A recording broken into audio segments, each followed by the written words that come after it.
6-10장입니다. 이거는 특별하게 설명이 없어도 다 아실 수 있을 거예요.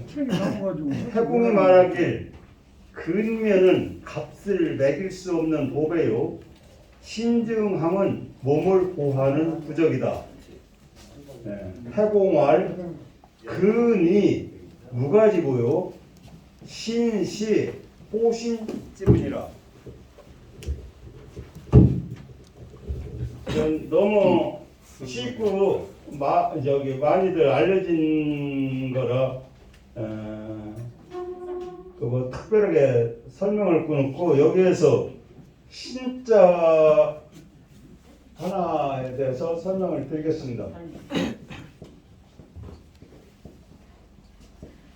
시는 우리가 보통 삼가다라고 이렇게 뭐 하지요?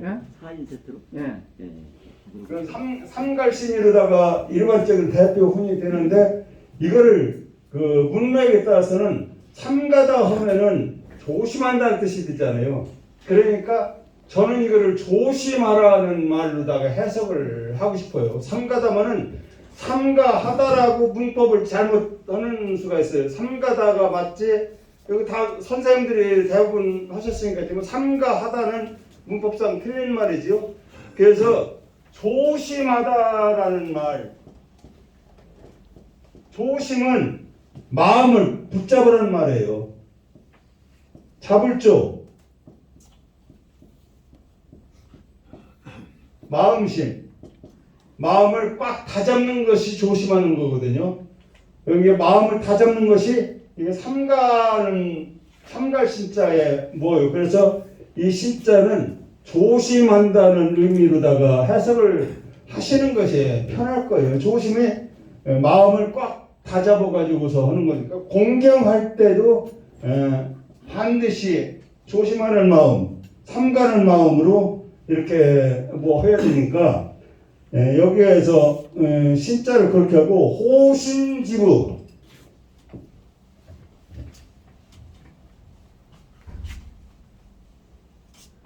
이 조심하는 거는 호신지부다.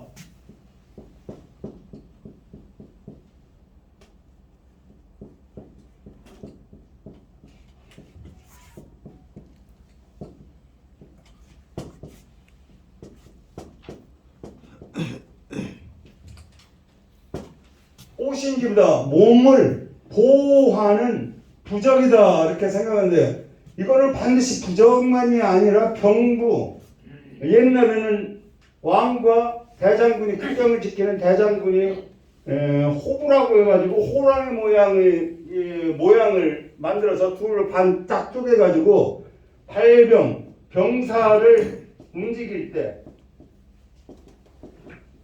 그때는 왕이 명령하면 말로만 전하면 믿지를 못하잖아요. 그러니까 그 호부, 그걸 호라고, 호랑이 모양이라고 했다고 해서 호부요. 호부를 반쪽을 갖고 있는 것을, 왕이 갖고 있는 것을 그 사람한테, 전령한테 주서 명령을 전달하면은 거기 장군이 그걸 맞춰보고서 딱 맞으면 왕의 명령에 맞구나 해서 병사를 움직여가지고 적군을 치든지 반역한 사람들을 치든지 이렇게 하는 그 부예요. 그러니까 이거는 사실은 신표지, 신표. 부는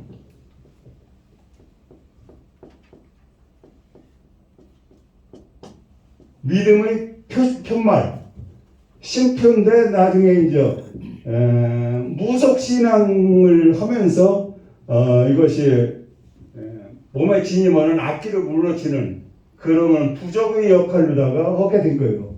원래는 신피로서 병부를 말하는 거예요. 그러니까 병사도 내 몸을 지키는 거잖아요.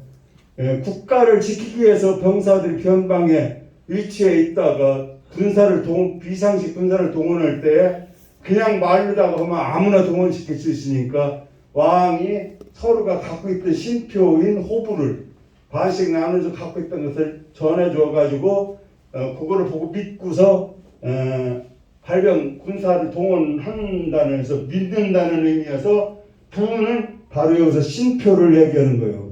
몸을 보호하는 부적이다라고 해도 되고 몸을 보호하는 신표다.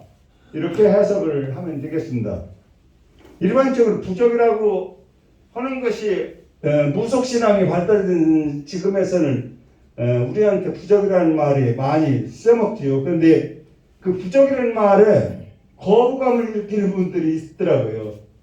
그런 게 그 거부감을 느끼는 분들은 신표, 증표 이렇게 아시면 되겠습니다. 부적이라고 해석해도 되고 신표라고 해석해도 된다는 말을 먹었습니다. 여기는 근자는 여기서 그 부지런함은 값을 매길 수 있는 보배인데 이런 말이 있죠.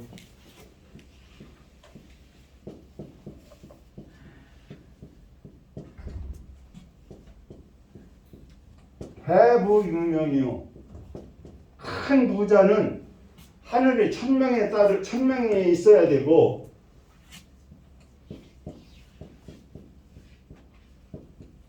소부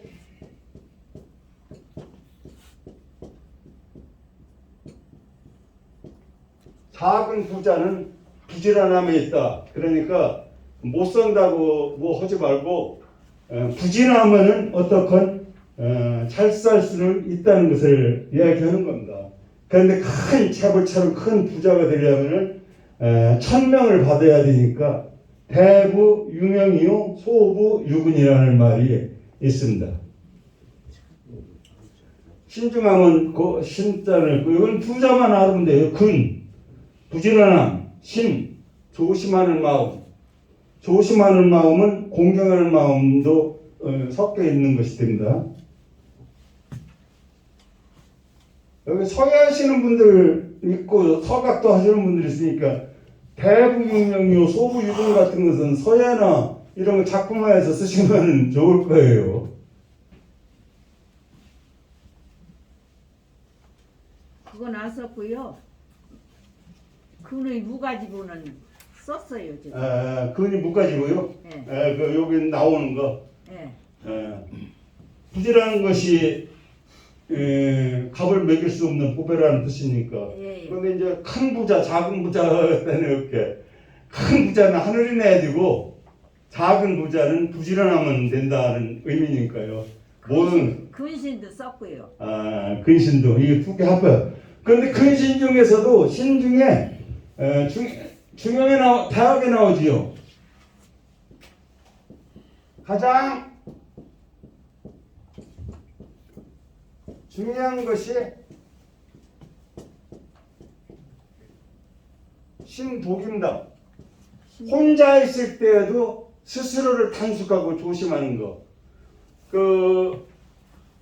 그래서 대학에서 이 신독재 선생님이 있었는데 호롤 신독재라고 하시는 분이 우리 부역분이신데 그것이 예? 돈사분이 원래 그 신독은 홀로 있을 때를 조심하는 건데 어떻게 조심하느냐? 방 안에 있어도 사거리에 남들이 다 보는 사거리 가운데 앉아 있는 것처럼 그렇게 조심하라고 했어요. 이 신독은 이게 신중한 것 중에서 가장 그게 최고의 신중함이 혼자 있을 때 스스로 마음을 조심하는 겁니다. 그 다음에 끝에요. 그때도 아주 쉬운 말이에요. 우선 그 뒷페이지에서 해석부터 보죠. 경영록에 말하길 삶을 보존하려는 사람은 욕심을 적게 하고 몸을 보존하려는 사람은 명예를 피할 것이니 욕심을 없애기는 쉬우나 명예를 바라지 않기는 어렵다. 온갖 여기서 얘기하는 욕심을 적게 하는 것도 어려운데 명예는 욕심 없애보다 더 어렵다고 이렇게 말하고 있습니다. 이것이 앞에 거하고 연결이 된다고 보겠습니다. 본문을 보면은 경영록은 앞에서 그 설명이 되셨고, 보생자,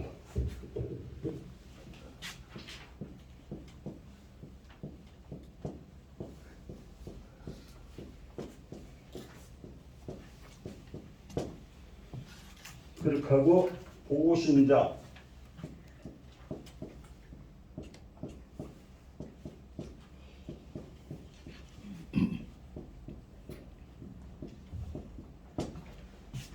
이 생은 낳는다는 의미가 있지만 여기서는 생활, 삶을 이야기하는 거예요. 나의 생활을 보호하려는 사람은 저 즐거운 생활을 이야기하는 것이죠. 생을 보호하려는 사람이고, 그 다음에 보신자는 몸을 보호하는 거니까 위험에서부터 보호도 되겠지만 건강을 유지하는 것도 되겠습니다. 여기에서 뭐 하는 것은 생은 사는 것. 이 생을 보생을 하려면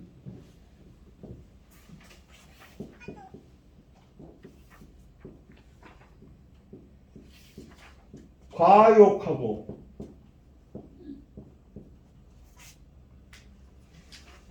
몸을 보호하려면 피명하라.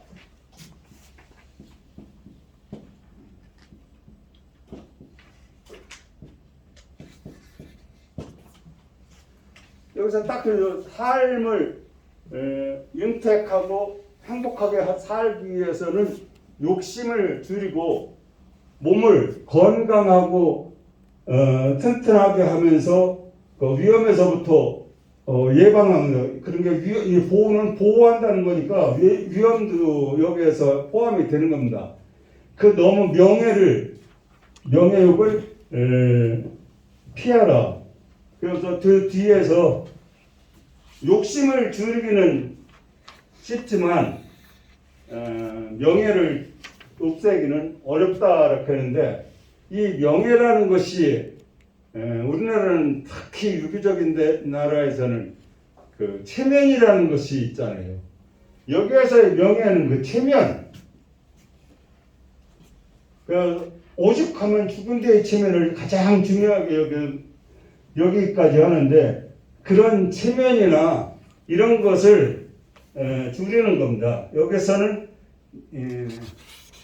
욕심은 탐욕과 관련됐지 뭘 갖고 싶어 하는 것을 말하는 거고, 명예라는 것은 내가 남보다 더 유명해지고 남보다 앞서가고 남보다 더 똑똑하고 하는 어떤 실제 물질적인 것이 아니라 허상을 쫓는 말일 때 이거는 물질을 쫓는 욕심이 되게 돼요. 물질을 쫓는 것이 되고, 이거는 허명, 명예를 쫓는 것이 되기 때문에 이 욕심을 줄여서 뭐 하기는 쉽지만, 이 명예, 남보다 더 잘 나가고 남보다 더 똑똑하고 뭐가 하려고 하는 그 명예심을 줄이기는 어렵다라고 이야기한 겁니다. 여기 옛날 그 뭐는 사람들 보면은 죽을지언정 갓을 안 보내, 자루가 공장에 제자 자루가 그 뭐였잖아요. 선비는 죽더라도 갓은 벗지 않는다. 그게 명예예요, 하나에. 갓을 쓴다는 것은. 그렇기 때문에 명예는 죽음보다는 더 중하게 여겼던 것이 옛날 분들이 그렇게 가졌지요. 그런데 지금은 자본주의 시대가 돼서 그런지 명예는 둘째 치고서 그 물질만 많으면은 좋은 걸로 이렇게 생각을 해요. 한신의 경우도 명예를 중시하지 않고 효모, 빨래하는 아주머니도 밥을 얻어먹으며 그 동네 깡패들을 가량이라 밑으로 기어 들어가면서 참았기 때문에 자기 몸을 보호해서 나중에 한중왕까지 이렇게 됐는데요. 나중에 또는 이제 명예로다가 그 한왕한테 자기를 내세우다가 또 명예 때문에 죽었지요. 명예를 한신이 대표적으로 명예를 죽임을 위해서 자기가 보신하고 그 높은 명예를 다시 얻었지만 왕한테까지 자기 그렇게 된 뒤에는 자기가 왕보다 더 우월하다는 것을 얘기한 거 다다익선이라는 말 알지요. 우월하다는 걸 나타냈다가 결국 잡혀서 죽었지요. 한신이 한 말이 다다익선이에요. 많을수록 좋다. 이게 얼마나 오만한 말입니까?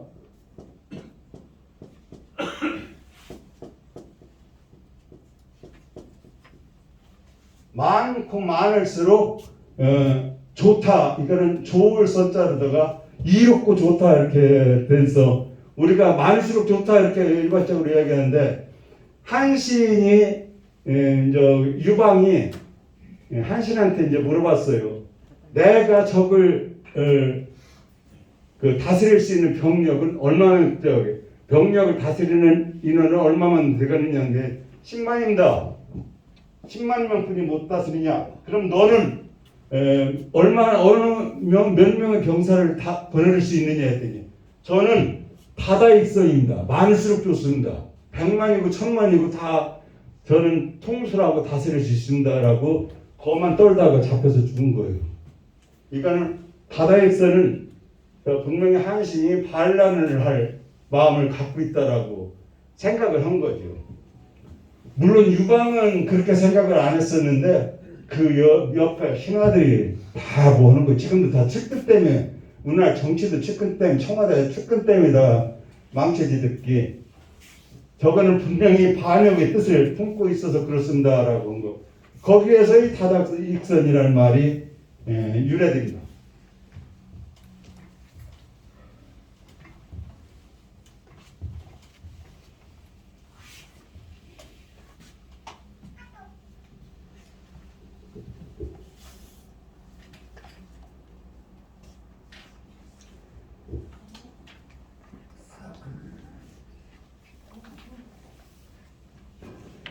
그 다음에 이제 6-9는 논어에 나오는 말로 다 한 번씩은 논어를 배우셨다니까 아실 거예요. 그래서 요거는 앉아서 그냥 설명만 드리겠습니다. 먼저 해설을 보면은 공자께서 말씀하시길 군자에게는 세 가지 경계할 것이 있으니 젊었을 때는 혈기가 아직 안정되지 않아 여색을 경계하고 장년이 되어서는 바야흐로 혈기가 강성한지라 남과의 싸움을 경계하고 노년이 되어서는 혈기가 이미 쇠약해졌으니 재물 욕심을 경계해야 한다. 군자 3계라는 제목의 논어 구절입니다. 원문을 보면 자활, 군자, 유, 3계 아니 군자에게는 세 가지 경계할 점이 있으니 소지시는 젊었을 때예요. 소는 적다는 뜻이죠. 이 소는 작다, 크기가 작다. 이 소는 적다, 양이 적다. 그런 게 나이가 여기서는 소지시니까 나이가 적다. 그런 얘기가 되겠습니다. 젊다 씻기에는 젊다는 소지시 젊었을 때는 혈기가 혈기가 막 올라와 가지고 아직 안정이 미정은 아직 안정이 되지 않았다 이런 얘기입니다. 혈기가 미정할 때니까 아직 안정이 안 됐을 때니까 경계할 것은 여삭에 있다. 여자들의 이렇게 유혹을 경계해야 된다. 그런 말이 되겠습니다. 그 다음에 급기장야.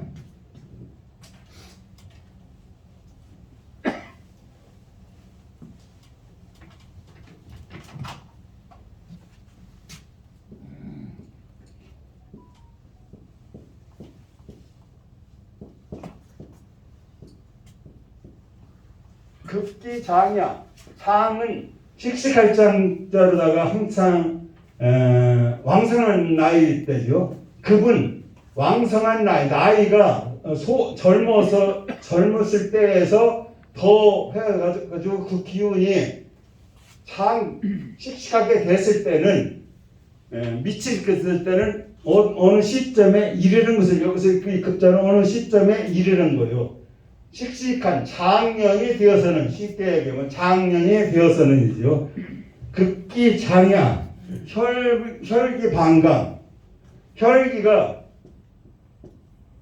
방강 방자는 모방이라고 방향이라고도 뭐 하지만 여기서는 바야흐르라는 뜻이 들어갑니다. 바야흐로 여기서는 바야흐로 한창 바야흐로 이거는 강은 강할 강인데 힘이 센 거는 이 강이고 이거는 힘과 의지가 다 강한 것을 요 굳셀강자라고 써요. 강할 강, 굳셀 강, 의지가 강하다는 의미가 있습니다. 그런데 여기서 의미는 급기장야의 혈기의 방강이니까 바야흐로 막 혈기가 올라온다는 뜻이에요. 혈기가 아주 최고로 기운이 좋아질 때라는 뜻이 되겠습니다. 여기서 그런 게 방은 바야흐로 강은 의지나 혈기가 강한 거, 이 강은 힘이 강한 거 이렇게 구분이 된다는 것을 염두에 두시면 좋을 것 같습니다. 혈기가 바야흐로 강할 때이므로 계기제도 남들하고 다투는 거. 여기서도 이제 명예인데 누군가 나 욕하거나 내 명예를 훼손하거나 내 것을 가져 빼앗거나 뭐 할 때는 싸우기를 좋아하는 것이 혈기가 뭐 가장 강할 때니까 그때는 남들과의 다툼, 혈기의 싸움을 경계하라는 얘기입니다. 그 다음에 급기노야 여기서 이제 급기장야와 똑같이 늙어서는 혈기가 이미 쇠퇴했으니 기세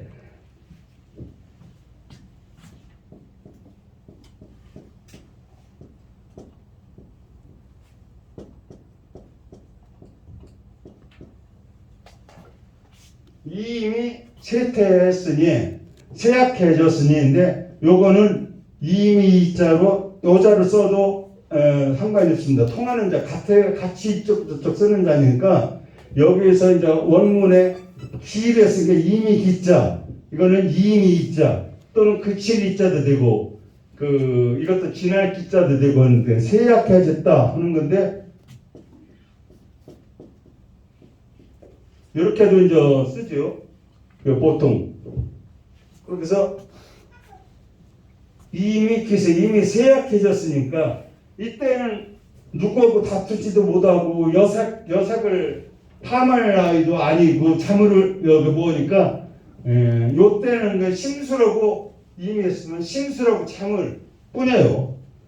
늙으면 남는 것이 심술하고 내가 체력이 없어가지고 마음대로 못하니까 남이 잘하고 뭐 하는 것은 심술만 생기고 그리고 다른 것보다도 채물 같은 거나 이득 보는 거 이런 거에 신경을 쓰니까 항상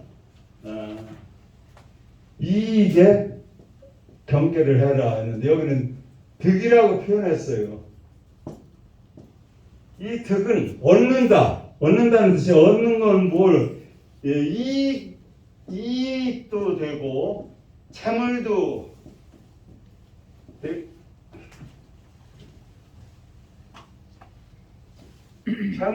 되고 여기에 또 있는 명예도 됩니다. 이렇게 그런 것은 이익은 채물은 다 무력에 해당되는 거고 명예도 하나의 아까 앞에서 나오는 거대로 욕심에 해당되는 거니까 남보다 더 잘하고 있으면 심술만 생기고 자기가 몸도 안 되는데 그러고만 탐하니까 그런 욕심 그것을 이 두 개는 이 모든 것이 다 포함된 것이다라고 말할 수가 있습니다.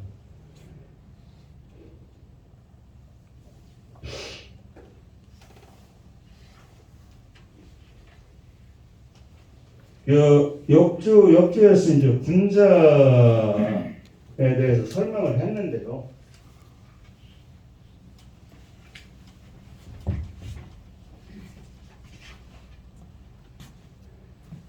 군자에 대해서 여러 가지 뜻이 있는데, 첫 번째가 학식과 동망이 있고 인품이 원만한 사람, 공경, 대부 등 그 벼슬, 지위가 높은 사람, 또는 아내가 남편을 높여 부르는 말, 때로는 학문하는 남자를 말하는 경우, 이렇게 너다섯 가지로 하는데, 보통 원래 원 의미는 1번은 학식과 동망이 있는 사람인데, 그 당시에도 썼을 때에는 무엇을 썼냐면 2번인 공경대부 벼슬한 사람들을 높여서 그냥 군자라고 하는 경우가 많아가지고, 이 논어 같은 거나 맹자를 읽어보다면 이 군자라는 표현이 많은데, 이때 군자가 다 학식과 동망이 있고 인품이 높은 사람이 아니에요.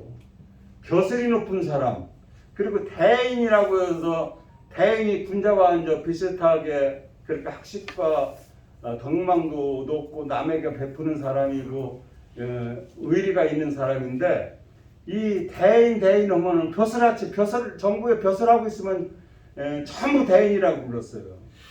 그래서 중국 고전을 읽다 보면은 논어 맹자 다 모든 것을 보면 군자와 대인은 한 70~80%는 벼슬한 사람들을 지칭하는 경우가 많아요. 논어 같은 데 나오는 군자가 그래도 일본의 군자, 학식과 동망이 있고 인품이 원만한 사람을 가리키는 경우가 많고, 다른 데서 나오는 그 군자나 대인 같은 거는 벼슬아치를 지칭하는 경우가 대부분이라는 게 해석할 때 그렇게 많이 참고하시기 바랍니다. 그리고 이 군자 3개는 논어 게시편에 나오는 것을 다 알고 계시죠?